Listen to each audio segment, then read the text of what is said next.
Part 1. The wall in your mind. Why does it feel so hard to just live the life I know I'm meant to live? Why does it feel so hard? Let's be honest here. You're not lazy. You're not broken. You've done your part. You've worked, sacrificed, stayed up late, showed up early, pushed through things you never thought you could survive. So why does it still feel like something's off? It's not that you haven't tried. You have. Over and over again. You've read the books, scribbled down goals in old notebooks, maybe even sat in silence trying to figure things out.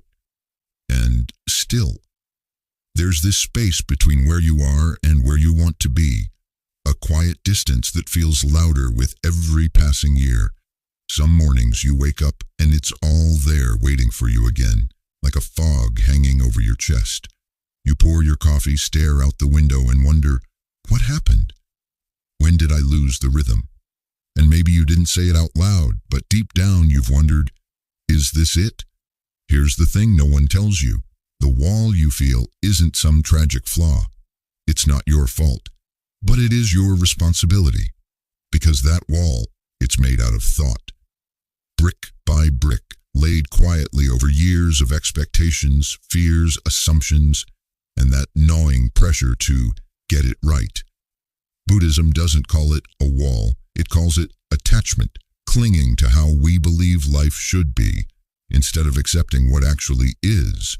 And you know what? That clinging, it's exhausting, but you're not alone, not even close. In fact, the more I talk to people in their 40s, 50s, and beyond, the more I realize this is the moment where a new kind of wisdom begins to stir. Not the kind of wisdom that comes from having the answers, but the kind that comes from finally being willing to ask the right questions. When life becomes a loop, you ever find yourself having the same thoughts, day after day? I'll start tomorrow. It's too late now. I just need more clarity. What if I mess it up again? It's like a mental merry-go-round, spinning faster the more you try to get off. Let me tell you a quick story. A woman I knew, let's call her Anita, was in her early 50s, smart, talented, a natural leader, but she hadn't taken a real step toward her dream of starting a wellness studio for years. Not because she didn't care, because she couldn't get past her own thinking. She'd wake up early to research yoga licenses, then convince herself she wasn't ready. She'd even write social media drafts and delete them before hitting post. Why? Because the voice in her head always won. What will people say? What if no one shows up? What if I fail publicly? And so, she waited, and the wall grew. That's the cruel thing about overthinking. It wears the mask of intelligence, but it's fear in a clever disguise. It feels productive, it feels safe, but really it's just another way of staying stuck. You can spend years preparing for a life you never end up living. What the Buddha meant by suffering. Let's get something clear. Suffering isn't just pain, it's the mental knot we tie around pain. You feel disappointment, that's natural. But then your mind says, this always happens to me. That's suffering. You feel fear, that's human. But then your mind whispers, you're not strong enough to handle this. That's suffering. See the difference? The Buddha taught that suffering arises not just from pain, but from craving, clinging, resisting. We cling to outcomes. We crave certainty.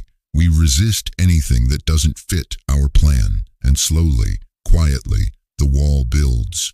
You expect your career to go a certain way. You expect your partner to always understand you. You expect yourself to be the same person you were 10 years ago, with the same energy, dreams, drive. But life doesn't follow the script. It never did. And here's the catch. The more tightly we grip the old version of ourselves, the more we suffer. There's this Zen quote I love. Let go or be dragged. Simple, brutal, true. And the truth is, most of us are being dragged by our expectations, by our past, by the story we're afraid to stop telling ourselves. The heavy expectations. We never question. Let's talk about that voice in your head for a minute. You know the one that says, you should have figured this out by now. Other people your age are way ahead. You're too old to change careers, take that risk, start over. Let me tell you something. That voice, it's not your wisdom speaking. It's your conditioning. It's everything society, school, old bosses, careless comments, and your own scared inner critic have ever told you, mashed together into one loud, overly confident inner monologue. And it's lying. Look, the truth is, we live in a culture that glorifies speed and punishes stillness. We celebrate burnout as grind, distraction as multitasking, and overachievement as success. But where's the peace in that? Nowhere. That's where. And here's the hard part. By the time you reach 40 or 50, those stories have been repeating so long, they feel like facts. They're not. They're just well-practiced opinions dressed up as truth. And the moment you see them for what they are, a story, you create the tiniest crack in the wall. And that crack, that's where the light starts to come in. You're not late. You're just early for the truth. Here's something people rarely say out loud. Some of the most important realizations in your life will happen after the age when people said you were supposed to have it all figured out. And thank goodness for that. Because who really wants to live out someone else's definition of success anyway? You're not late. You're not behind. You're just waking up to a deeper truth. One that most people are too distracted to notice. The truth that you don't need to fix yourself. You just need to stop believing everything your mind tells you when it's scared. Honestly, that's where real growth begins, not in fixing, but in seeing clearly. So what do you do with this wall? You name it. You stop pretending it's invisible. You stop calling it just how things are. You stop giving it power, and you recognize, oh, this is just fear. This is just old thought. This is just my mind trying to protect me in the only way it knows how. Then, and this part is key, you don't try to tear it down all at once. You just take one small step forward, even while the wall is still there, even when the doubt is still whispering, even if your hands are shaking. That's what begins to change the story. Because the truth is, the wall was never built to stop you. It was built to challenge you, to test how deeply you're willing to believe in a life beyond fear. And trust me, there is a life beyond fear, but you've got to take the first step toward it, even when your mind screams, it's safer to stay. Coming up next, we'll explore how to recognize the wall as it's forming in real time, and how one subtle shift in awareness can change everything. But before we go there, take a breath, not just a surface breath, deep, full, the kind that reminds you you're still here, still capable, still becoming. Because if you've made it this far, the wall's already starting to crumble.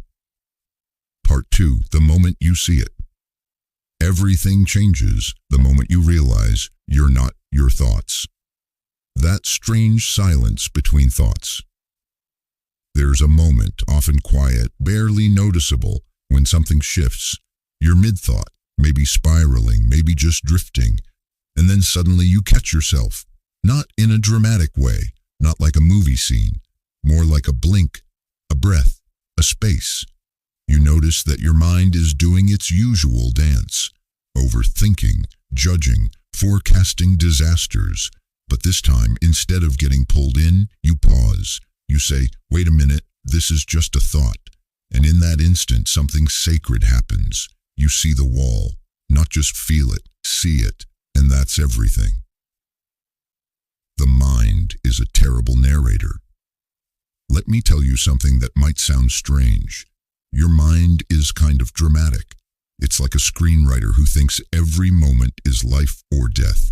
A constant narrator telling you stories about who you are, who you're not, what people think of you, what might happen if you dare to change. And it never shuts up. You're too old to start over. You always screw things up. People are watching. Be careful. But here's what most people never realize. That voice isn't you. It's just noise. Mental weather. Buddhist teachings have a word for this. Vritti, the fluctuations of the mind.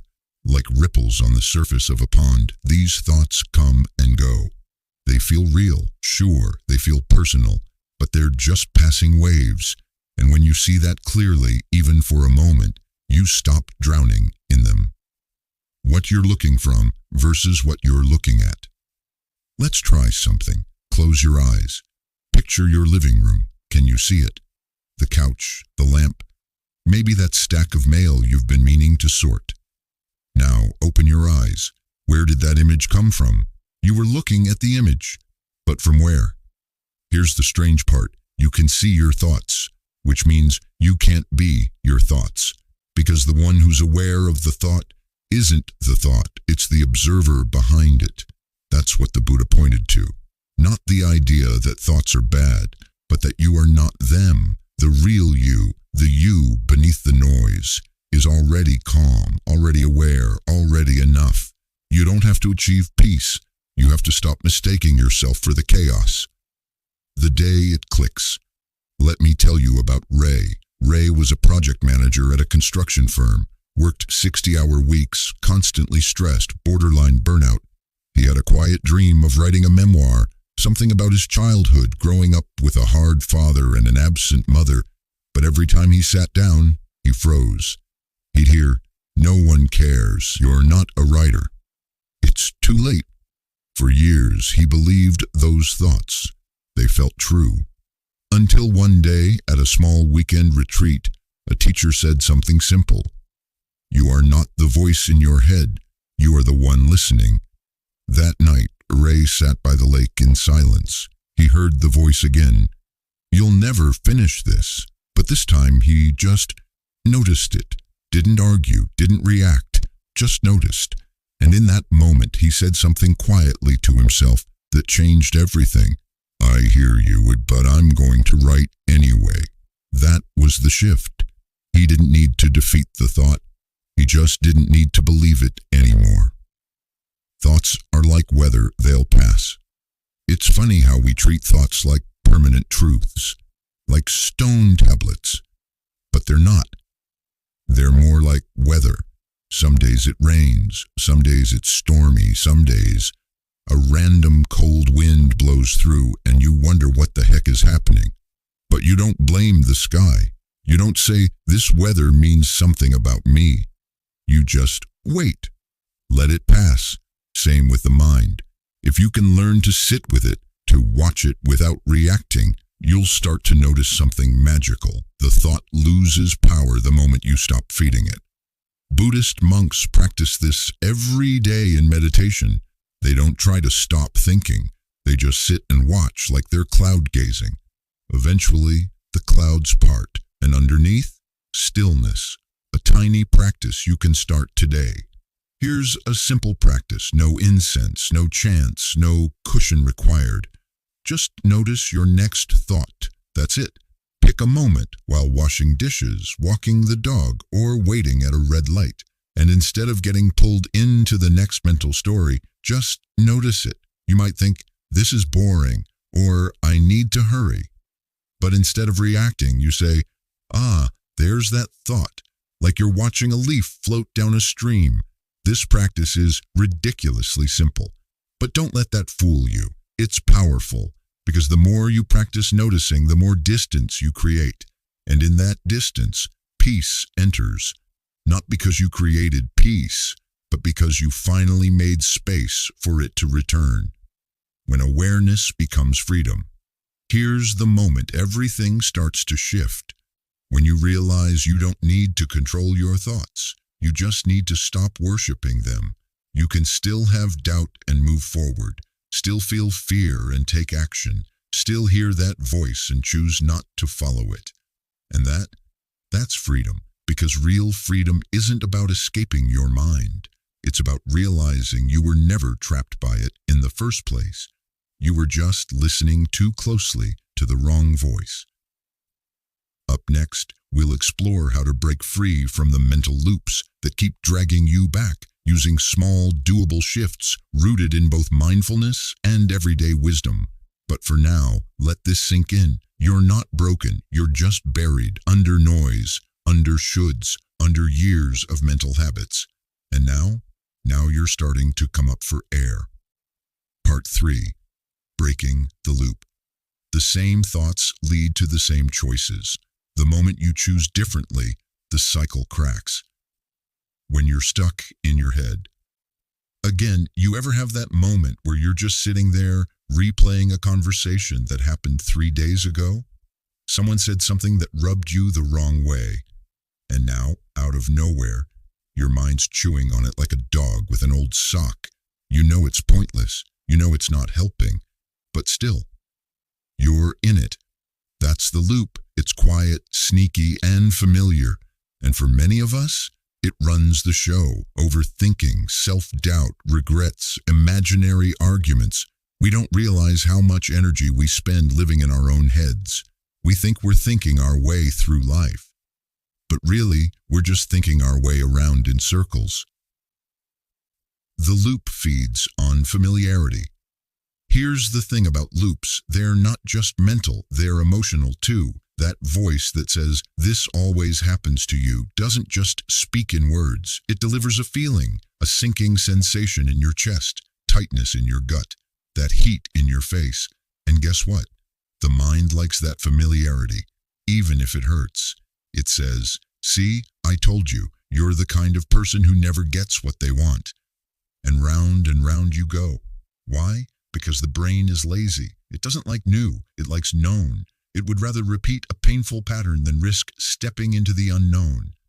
And unless you're awake to it, it just keeps looping. Mindfulness, the wrench in the gears. But here's where it gets interesting. The moment you notice the loop, you weaken it. You ever watch a wheel spin on a bike? As long as nothing touches it, it keeps going. But wedge a stick in there, it stops. That's what mindfulness does. Noticing that you're caught isn't a small thing. It's the whole game. When you say, "Oh, I'm stuck in that story again," you interrupt the loop just for a breath. But that breath is everything, because in that breath, you have a choice. The power of micro-interruptions. Let's get practical. You don't need a retreat in the mountains. You don't need to sit cross-legged for an hour. All you need is one small pause. Here's how it looks in real life. You catch yourself mentally arguing with your boss in the shower. Pause. Notice. I'm arguing with someone who's not here. You're about to text your adult son something passive-aggressive. Pause. Notice. I'm reacting, not responding. You feel that familiar panic at night. Pause. Notice. I've felt this before. It passes. You don't have to do anything fancy. Just noticing is enough. These little moments, they're like cracks in a frozen lake. At first nothing happens, but then slowly the ice begins to break. Compassion, the secret ingredient. Now look, none of this works without kindness, because let's be real, when we do notice the loop, what's our first reaction? Ugh, why am I like this? I should be better by now. What's wrong with me?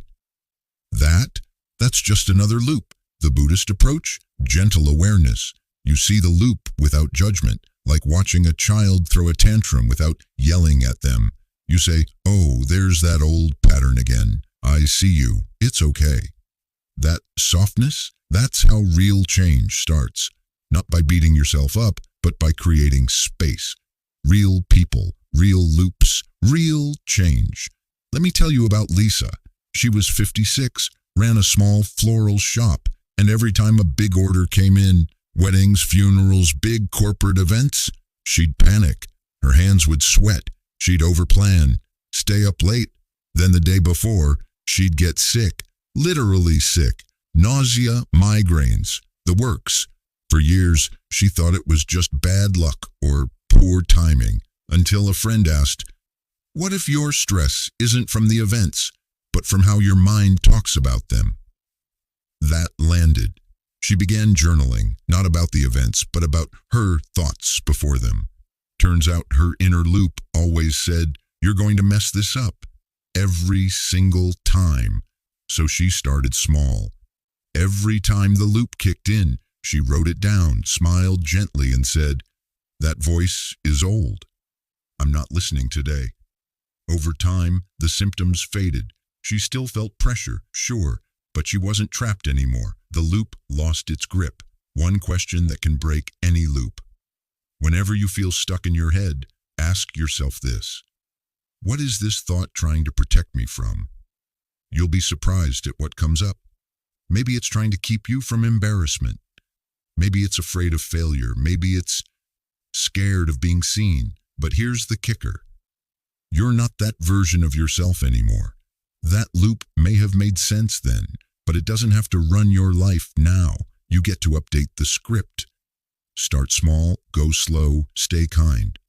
Look, this stuff isn't instant. It's not a movie montage where you suddenly wake up serene and enlightened. It's real life, messy, slow, beautiful. You'll forget and remember, fall back in and climb back out. But every time you notice the loop and pause, even for a second, you're changing your mind, literally. Neural pathways weaken, new ones form. You rewire the way you think, feel, and act. You don't break the loop in one grand gesture. You break it one noticing at a time. What's next? Building the mind you want. So now you're seeing the wall. You're noticing the loop. But what comes next? You start building, not by force, but with care. In part 4, Small Shifts, Big Change, we'll talk about how to gently start choosing better thoughts. Planting seeds, so to speak. Thoughts that grow into peace, confidence, clarity.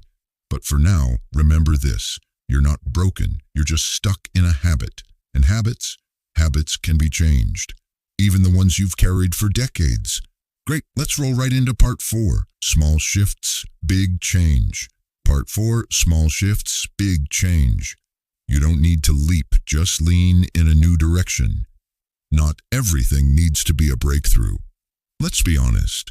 We're obsessed with big wins, the major breakthrough, the life-changing epiphany, the dramatic before and after. But the truth? Most real change doesn't look like that. It's not loud, it's not glamorous, it's quiet, it's slow, and it often feels like nothing's happening until one day you look back and realize, wait, I don't think like that anymore. That's what we're aiming for here. Small shifts, subtle choices, repeated over time. Let me be real with you. You won't change your mind overnight. You've been thinking the way you think for decades. Some of those mental habits have roots going all the way back to childhood, like old vines tangled around your sense of self. So when people talk about reprogramming your mind in 30 days, it's either marketing hype or wishful thinking. But here's what's real. Your mind is capable of change. It just needs consistency, not intensity. Repetition is the mother of mindset. Let's say you always think, I'm not good with money. You don't need to magically believe the opposite. You just need to interrupt that script and offer a better one, something closer to Sani. I'm learning to handle money better. That's it. That's the shift. It's believable, grounded, kind. And when you say it often enough, with sincerity, your brain starts to buy in because your brain doesn't believe what's true. It believes what's repeated. Start with these 5 subtle shifts. Here are 5 small, grounded mindset shifts that can open big doors over time. These aren't affirmations. They're gentle, livable thoughts you can practice, like trying on a new jacket to see how it fits. 1. It's not perfect, but it's enough. Perfectionism will paralyze you. Try aiming for progress instead. Most of life is good enough work done with care. 2. This feeling is temporary. When anxiety, anger, or overwhelm hits, remind yourself, this passes. It always has. It always will. 3. I don't need to know everything right now. The need for certainty causes so much suffering. Sometimes the best you can do is take the next small step. 4. Maybe there's another way to see this.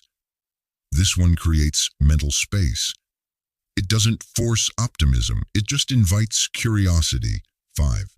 I've survived harder things. If you're 40, 50, 60, chances are you've been through some real storms. Don't forget that strength. A mindset shift isn't a lie. It's a reframe. You might be thinking, but what if I don't really believe these things? That's okay. You don't need to fake it. You're not trying to lie to yourself. You're simply offering your brain a new direction, like adjusting the steering wheel just a few degrees. Think of your mind like a camera lens. The scene doesn't change, but the way you frame it, that changes everything. You're still looking at the same life, but now through a kinder, calmer lens. Why this feels uncomfortable at first. Let's be clear, choosing new thoughts isn't easy. You might feel silly or fake or like it's not working. That's normal. It's just your old loops trying to hold on to the familiar. Your mind might whisper, this won't last. You always fall back. Nothing's really changed. That voice, it's not the truth. It's just the habit. Don't argue with it. Don't fight it. Just say, I hear you, but we're trying something new. Real story, real shift. Robert's quiet change. Robert, 62, worked in tech support for most of his life. Quiet guy, never asked for much. But deep down, he always wanted to write. He had notebooks full of ideas, even started a few novels, but the voice in his head kept saying, you're not a writer, you're just a tech guy. One day, he changed it, just slightly. He started saying, I write sometimes, not I'm a writer. That felt too big, just I write sometimes. And he did, a little more each week. 2 years later, he self-published a collection of short stories, sold a few hundred copies. That was never the point, though. The point was he changed his story, one small shift at a time. Choosing a thought is like planting a seed. You don't plant a seed and expect a forest the next morning. You water it, you protect it, you give it sun and time. Same with new thoughts. At first, they feel thin, flimsy, like they'll blow away at the first gust of stress. But you keep showing up, keep choosing them, and eventually they grow roots. They become the new normal. That's how big change begins. Let it be gentle. You don't need to force anything. If a new thought doesn't feel right, skip it, try another, or just rest. The process isn't about fixing yourself. It's about remembering who you were before all the noise started. That self, that mind, that peace, it's still in there. You're not creating a new you. You're coming home to the real one. Next, the power of stillness. Now that you've started to shift your mindset, what happens when life throws you off track? Because it will. That's where stillness comes in. Not just silence, but real, deep stillness. The kind that holds you steady when everything feels loud and uncertain. In part 5, the power of stillness, we'll explore what that looks like, how to find it, and why it's often the one thing we're most afraid to sit with. But you're ready for it now. The wall is cracking, the loop is weakening, and your new thoughts? They're just beginning to take root. Part 5, the power of stillness. When the mind stops rushing, life speaks.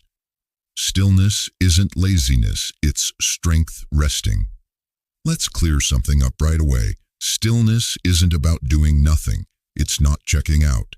It's not giving up. And it's definitely not weakness. Stillness is deliberate. It's strength, resting. Think of a lion. It doesn't pace. It doesn't fidget. It just sits, aware, quiet, still. Not because it's weak, but because it knows its power. That's the kind of stillness we're talking about here. But why is stillness so uncomfortable? Ever try sitting alone in a quiet room for more than 5 minutes? No phone, no music, no distraction, just you and your thoughts? It can feel brutal. You start noticing everything, itchy thoughts, unfinished conversations, old regrets, future worries. It's like your mind becomes a room full of mosquitoes.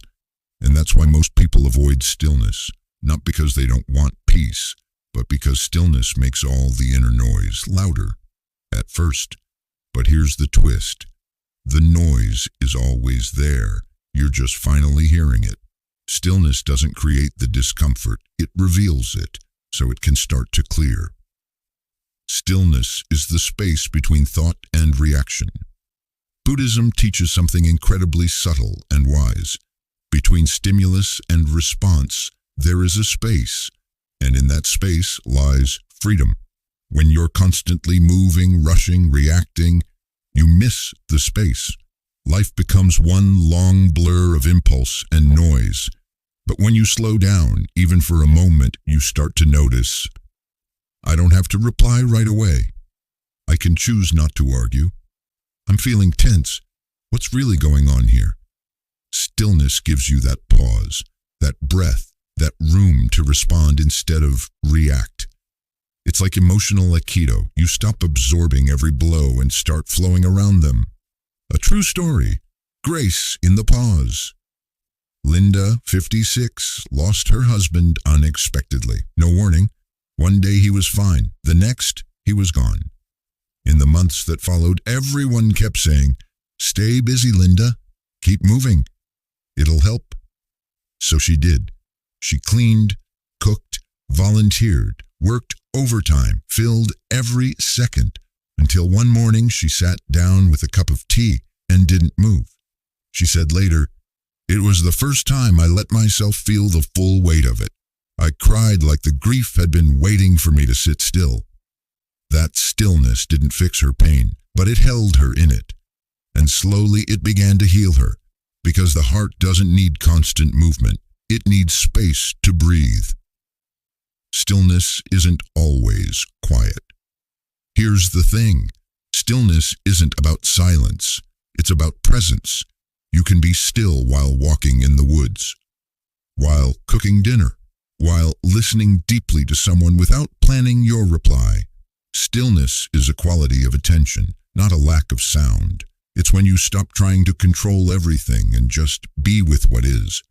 Even if what's here is messy, even if your thoughts aren't peaceful, you can sit inside the storm, calm in your center, creating your stillness practice without forcing it. You don't need a mountain or a monastery. You don't even need 20 minutes a day unless you want it. You just need these 3 things. 1. A small window of time. 3 to 5 minutes is enough too. A space without interruption. Even your parked car will do 3.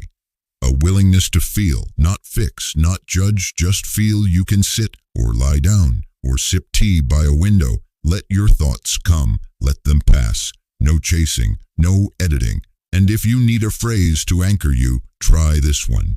Right now, nothing is missing. Say it gently. Breathe into it. Repeat it if you like. It won't erase your problems, but it will remind your nervous system. We're safe.